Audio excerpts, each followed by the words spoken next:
We're sisters, best friends, and authors on a mission to help you stoke your creative fire and live the life of your dreams. We believe that purpose fuels passion and that creativity is your secret weapon for mass construction. There's never been a better time to bless the world with your dream realized. You're listening to The Kate and Abby Show. What's up, guys? Welcome back to another episode of The Kate and Abby Show. This is episode 39, and today we are talking all about grit. Perseverance, endurance, basically the most important skill to have if you want to be successful as a writer. So the truth about any creative career is that it's not all fun and games, okay? It takes grit. So if you ever struggle to push through the hard days, the slow days, the boring days, keep listening. This episode is for you. Before we get started, we have to thank our sponsors, who are you. You guys keep us going. You're the ones who support this show and keep it going, and we appreciate you so much. So if you get value out of this show, go to patreon.com/The Kate and Abby Show and help us keep this show sponsorship-free, interruption-free, and alive and well on YouTube and all the other places. Okay, so let's jump right into today's topic, grit. The thing about grit is a lot of writers don't expect to need it, I think. You go into writing and you are enjoying yourself a lot, usually at the beginning. And you kind of think it's all going to be fun and games. And then it gets to some hard times, slow days, tedious days. And you're like, dang, this is not as fun as I thought it was going to be. Maybe this isn't the job for me. Maybe this isn't the career path for me. Right. Maybe I'm not meant to be a writer. Yeah, exactly. And I think it starts out with a lot of people don't even understand what grit means. Yeah. Like when we hear gritty, we think of like, being all like badass right. and, like doing all these epic things that are hard and stuff like that, which it can be. Right. But it doesn't have to be like the big, epic, monumental thing. Right. Grit is not giving actually, up when writing you a book want is a really monumental thing. Don't get me wrong. Right. It is for sure. But the grit like comes in when you might want to give up. You might want to stop for the day. You might want to set it aside and not think about it anymore. And you push yourself through anyway. Yeah. Over and over and over and over again. Right. Endurance. You have to have endurance. You have to persevere through the hard times. Because there will be boring stretches, especially once you get into editing a book, which is going to happen, whether you like it or not, unless you never finish it, which isn't great. You don't want to do that. You want to finish your book. So eventually you're going to have to edit it, and that's going to be boring. It's going to be tedious. There will be days when you're thinking, I don't want to do this anymore. Yeah. And I can totally relate to that because that's where I am right now. I'm finishing up an editing project and it gets tedious. It gets old and you want to stop and you want it to be over. Yeah. You want it to be done all by itself and you not have to lift a finger, but it doesn't happen that way. Yeah.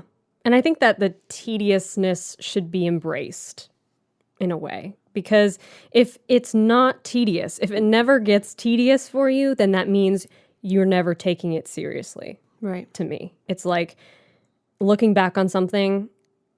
If it never got tedious, then you never took it seriously. Just as kind of a rule of thumb. That's kind of how I look at everything. Because anything that's like creative is fun for a while. But then when you start to like take it seriously, it gets more and more tedious. So I think that that's actually a good thing. Absolutely. In a way, Because it is a sign that you're mastering something. If something is new and exciting all the time, you're never getting out of that new stage, that honeymoon phase where everything is like new and fresh and exciting. Yeah. Things that come to mind for me are like kata in karate. Right. After a while, kata becomes like not tedious, but it's not new and you're not thinking about every move because it's become old hat. Right. And that's You're when you just start to finessing. finally get good, Yeah. when you're getting into the finesse movements, not just the big gross movements. Right. Fine-tuning. Fine tuning. Yeah. Yeah, and it will get kind of redundant. Redundant is a perfect word for it. Redundant, but everything does. And I was thinking about it in terms of also like learning an instrument or even a song on an instrument, a piece of music, and how you have to play it over and over again. This morning I was practicing some music on the piano and I was playing this one piece over and over again. I'm like, I'm probably annoying my parents right now, but it's like, that's just what you have to do, you know, Right. in order to reach the point that you need to reach. I won't say perfection because that's subjective, but practice does get you closer to perfect. And it's that literally it works this way with everything. Everything is tedious when you do it over and over again, whether that is learning an instrument, learning a song, writing a book, building a house, parenting your children. All of it gets tedious after a while. Mm-hmm. But that doesn't mean you're doing a bad job or you're not good at it or it's not the thing for you. It just means that you're actually getting better at it because with every step, you are making progress. Right. You know? Exactly. I think that's important. That's an important phase to go through to reach because it shows growth. And so the grit comes in. I think the grit itself is the force that pushes you forward, the force that prevents you from throwing up your hands and walking away from it, because you can acknowledge that what we just described is taking place, that growth is there, that slow burn transformation is there. Yeah. And it might be boring. Like, writing might be boring sometimes, even if it's your dream job. I think every dream job is boring to the person who has it. Like, it seems like a dream job a lot of times to the person who doesn't have it. Like, oh, they get up every day and they just do everything they love and have fun from dawn till dusk. But that's usually not the case, even with people who have tons of money and they do like really fun things, it seems, with their life. And they seem to have a great, exciting life filled with just happy things. They still have to get up every morning and do things that they don't like to do. Right. And a lot of times if they're business owners or they started their own empire of business, they have to do a lot of things that they don't like that are boring because that's just part of the job. So your dream job might be boring. It's not going to be all exciting and sunshine and rainbows all the time every day. Right. But that's okay because boredom is a side effect of mastery. That's what I always like to say. Boredom is a side effect of mastery. So it actually should be embraced. Yeah. It's kind of like the principle of hikite in karate. I'm going to go karate geek for a minute here. But hikite in Japanese is means this principle of pushing and pulling at the same time and how that tension is creating the movement you need for a stance or a punch or a kick, whatever, for the technique you're using. And that's what makes the technique is having both the force of pushing forward and pulling back. Both of those combining forces working together like yin and yang. And it's kind of the same for work. Yeah. Really, for your writing. There's going to be things that are tough that help to form you into a better writer, to make you stronger, to make you more capable and more experienced. But they're going to be tough to go through. And then there's going to be things that are enormously fun. There's going to be those gentle, soft things that come very easily, like maybe the writing process itself. I think a lot of writers would be able to relate to that. Comes really easily. The editing, that's more of pushing through it. But you can use those two principles to work together. Right. Yeah, that's a great analogy. I like that. Right. I'll try to counter your sage analogy with a more conventional analogy that keeps coming to mind, which is the tortoise and the hare. Like, if there was ever a story about grit, it is the tortoise and the hare, because the tortoise has grit, but the hare has like motivation and energy, but it doesn't last as long. So even if it seems like the going is slow, it's better to have grit and be more like the tortoise and actually make it to the finish line than to rush and have all this motivation that burns out and leaves you feeling kind of disappointed in yourself because you give up too quickly. So basically, the point is, don't be in such a hurry to get to the finish line that you don't run a good race. Wise words. Because it is really a race. It's your own race. You're not in competition with anybody else, but you're running your own race. And sometimes slow and steady is the best option because that does involve grit. It involves getting up every day and running a mini race, so to speak, to accomplish the next step. It doesn't even have to be this big focus. I think that can kind of psych you out sometimes when you're too focused on the big picture. Right. And it gets overwhelming. It does. Instead of thinking just today, what do I have to do today to make that action step or to accomplish this small goal that will bring me closer to the big goal. Right.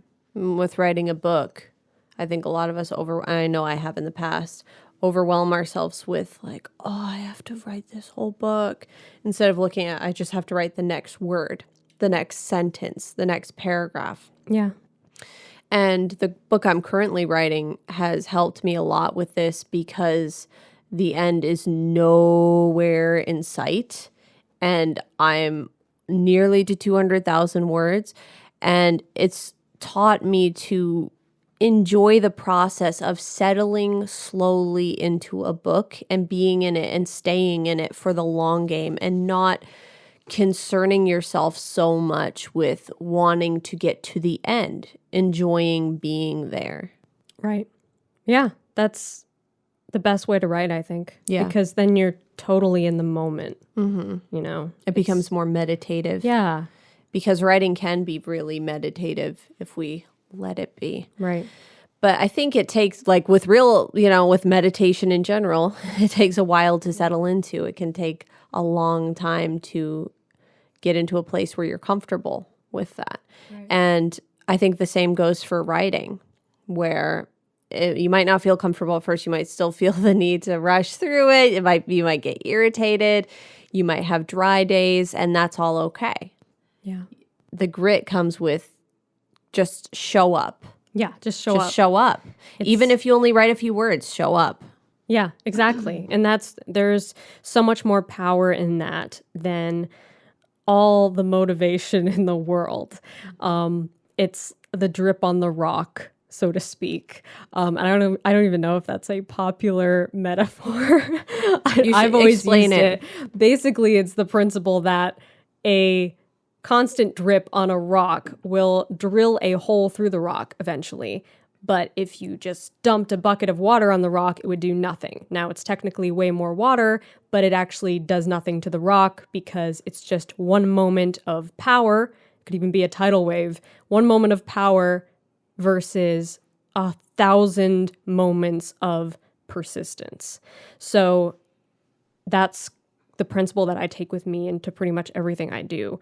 But especially writing, because writing does feel like just a drip sometimes. Mm-hmm. Sometimes it feels like you don't have anything in you, and maybe there's just one sentence.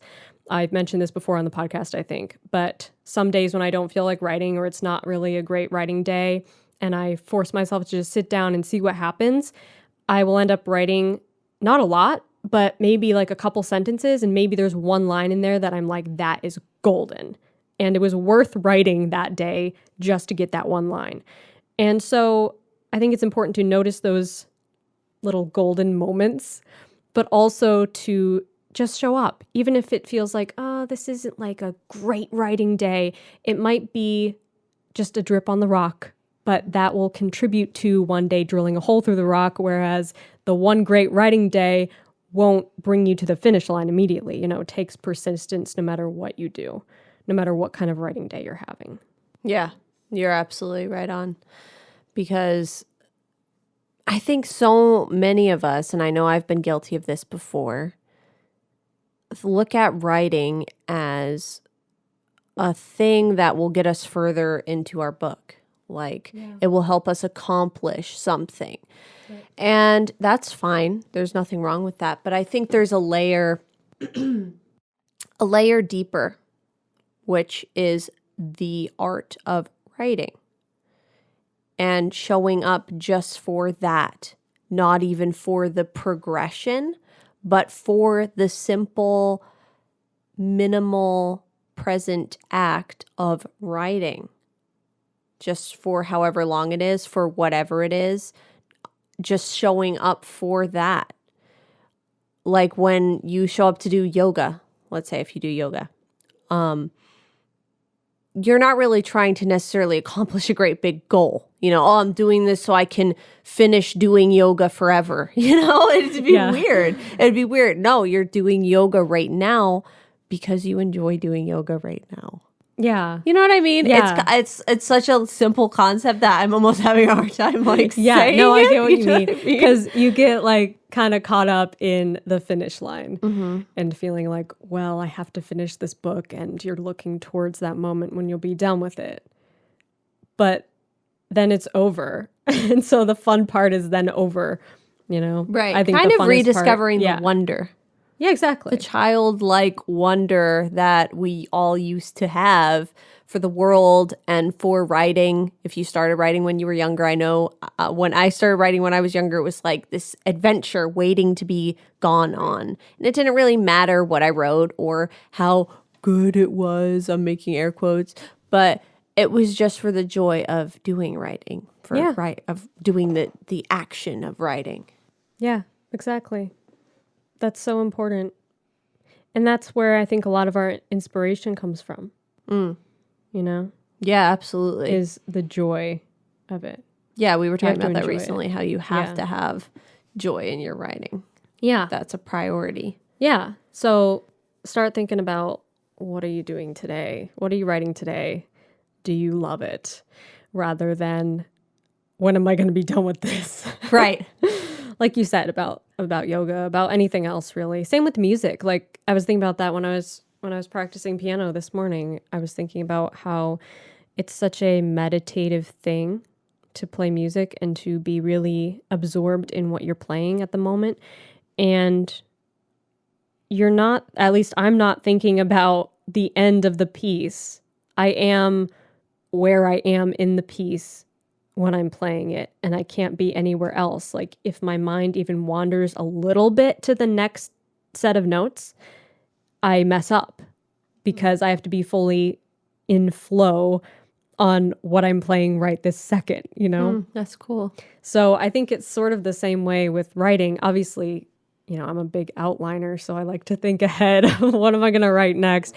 But when you're actually in the process of writing this sentence, I think it's good to take your time. Although plotters are like the exact opposite of people who rush. Like you don't rush through anything.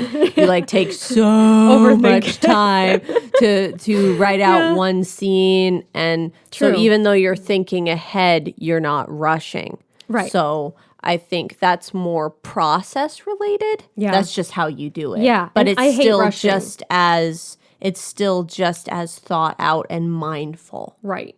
Exactly. Yeah, and I hate rushing and feeling like I'm rushed while I'm writing, which is, I made a video before NaNoWriMo or during NaNoWriMo about how to write faster without rushing, because I feel like every write faster piece of advice I've ever heard has to do with rushing and word sprints and timing yourself and just writing really fast and not thinking about what you're writing. But that has never worked for me because I have to like what I'm writing. Right. And I have to really be thinking about it and enjoying the process of crafting this sentence.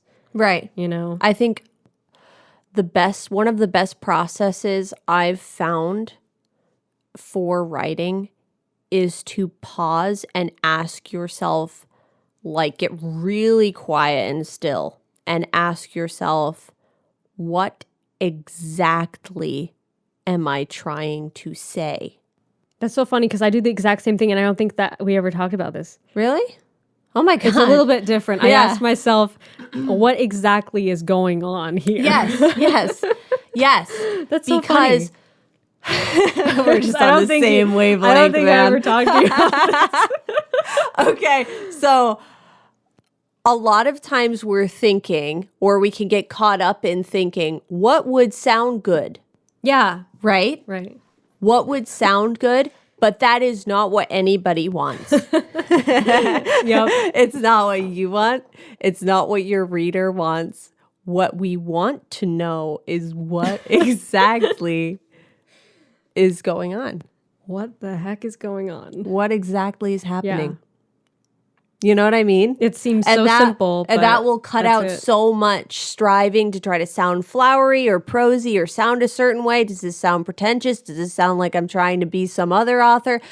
Just ask yourself, what exactly is happening? And then delete every other file from your mind and just write exactly what is happening, because that's what will happen in the editing process anyway. The editing process is going back through a bunch of pretentious moments where you were trying to sound flowery and trying to dig out from that what exactly was happening. Yeah. You know what I mean? Yeah. Down to make it as simple as possible. Right. Sort of thing. What exactly It's like is happening? decluttering a house. Yeah. The next step. What is this one step that you're on? Don't think about all the steps ahead of you. That's kind of like what this whole podcast is about, is grit, perseverance, but also what is it you're doing right now? And how can you just fully embody this right now without thinking about the big, long road ahead of you? So whether you're writing or whether you're editing I feel like is the same way too. Because even though it's a different process, you still have to just be thinking about this one sentence usually, unless it's like a developmental edit where you're thinking about the plot. But line edits, you're thinking about, what is this one sentence? How can I make it better? How can I make it smoother and mean more to the reader? Right. You know, so it's like a one step at a time process there too. Exactly.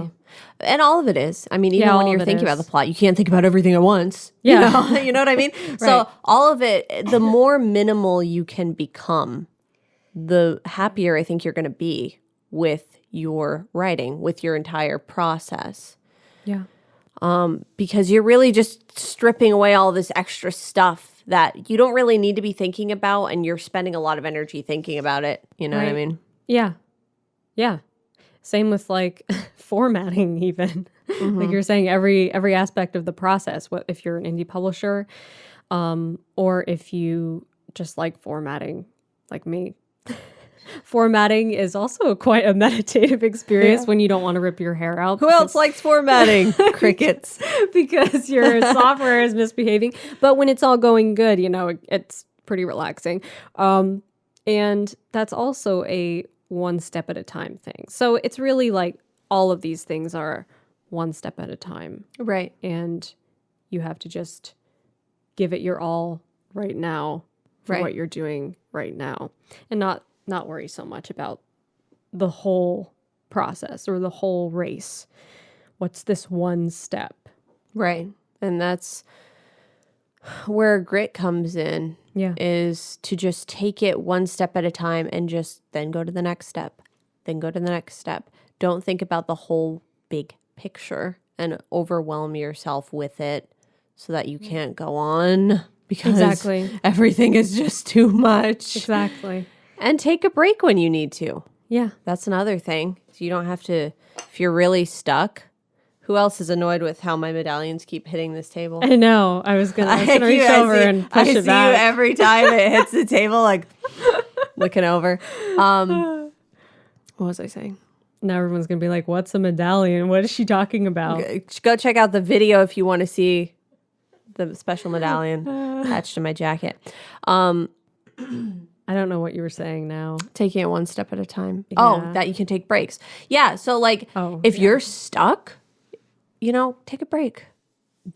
So often we give up on things that we just needed a break from. You know what I mean? Exactly. And we underestimate ourselves. Yeah, exactly. That's another thing. That's a whole nother topic for another and podcast. One of the quotes that I printed off that I wanted to read to you guys to close this grit topic out is one of my favorite quotes. And it goes, We can do anything we want to do if we stick to it long enough. And that's a quote by Helen Keller. So, mic drop. Great quote. Love that. We hope you guys enjoyed this episode of The Kate and Abby Show. If you did, give it a thumbs up if you're on YouTube. If you haven't seen the YouTube video version of it, go to Kate's YouTube channel, which is youtube.com/KAEmmons, and go check out Abby's YouTube channel if you haven't already, which is youtube.com/AbbyEmmons. And again, thank you to our patrons. Your support keeps us going. If you get value out of this show, go to patreon.com/The Kate and Abby Show and help us keep this show alive and free of interruptions. We so appreciate you guys and all of your support. Share this episode with a writer friend of yours and give us a nice rating on Apple Podcasts if you feel like it. And as always,